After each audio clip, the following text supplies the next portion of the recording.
Will inflation become a problem in the future because of what central banks have done and governments have done in the last few weeks? Now, before making this video, it should be obvious to anyone now that nobody can predict the future. I mean, 2 months ago, even 1 month ago, I think nobody predicted that governments around the world would be closing down like this. Certainly 5 or 6 weeks ago, you would have been thought as mad by most people to consider that this could happen.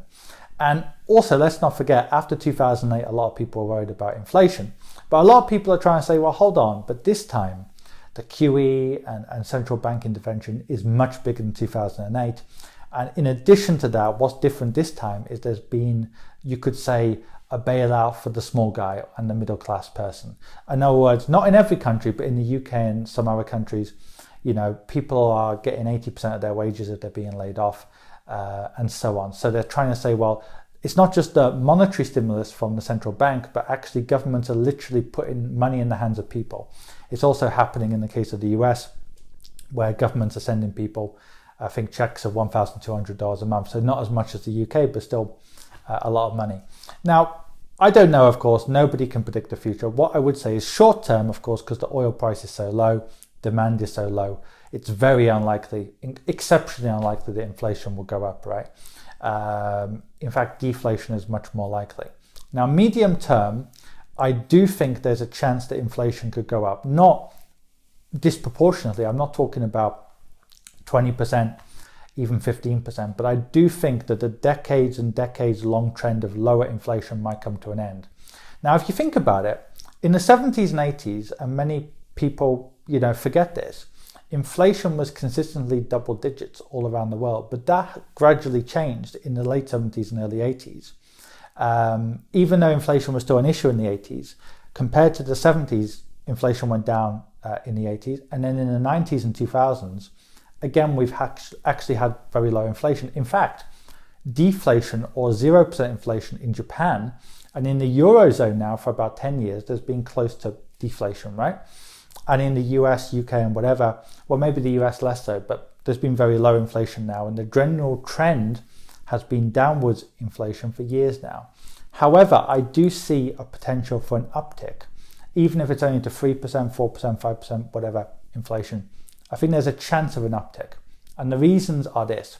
Now, number one, yes, the huge interventions that have been initiated by the central banks and the government could. The good thing is it could actually ensure that demand is still in the economy. But obviously the fact that the intervention is so high is likely to cause inflation. However, I do think it's more likely to cause asset price inflation rather than consumer inflation. Because if you think about it, when people are worried about their jobs, even if the government says, I'm going to give you 80% of your income, most people don't go out and say, right, I'm going to buy a car. I mean, what would you do if the government gave you $10,000 tomorrow? You'll probably just keep it in cash or invest it because you think the markets are low, spend a bit of it, but you're probably not going to go out and buy a car, right? If you're really worried about the future. So I think government intervention will cause asset price inflation. I'm not sure if it will cause much general inflation. However, you've got other issues though, and that includes localization. So I think we're seeing two forces. When it comes to services like the Netflixes of this world, look, in 2 years, 3 years time, we don't know if Netflix is going to be number one in their space or it's going to be Disney or whatever. But we're not going to stop watching Netflix or equivalent, right?